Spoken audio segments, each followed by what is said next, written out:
Praise the lord. నేటి దిన వాగ్దానము. బెన్యామీను యెహోవాకు ప్రియుడు, ఆయన యొద్ద అతడు సురక్షితంగా నివసించును. ద్వితీయోపదేశకాండము 33వ అధ్యాయము 12వ వచనము.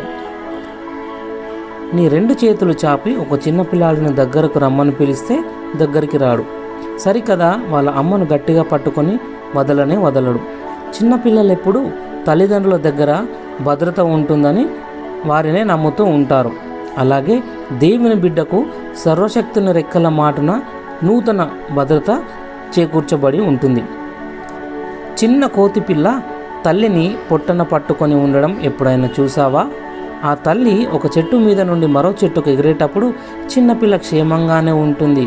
ఎందుకంటే తల్లిని గట్టిగా పట్టుకొని ఉంటుందని మనం ప్రతి దృశ్యంలో చూస్తుంటాం.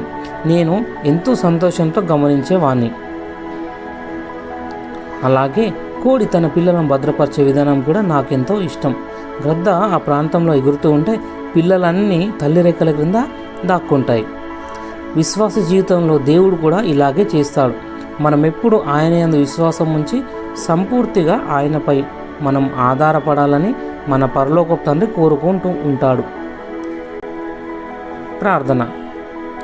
నాయనా తండ్రి, నీ రెక్కల క్రింద నేను ఉన్నానని ఎన్నోసార్లు మర్చిపోయాను. నన్ను ఎంతగానో లెక్క చేస్తున్నందుకు నీకు వందనములు. నేను ఒంటరిగా ఉండే సమయాల్లో, శ్రమలలో నిన్ను ఆనుకొనుటకు నాకు నేర్పించు. యేసు ప్రభుని నామంలో ప్రార్థిస్తున్న తండ్రి, ఆమెన్.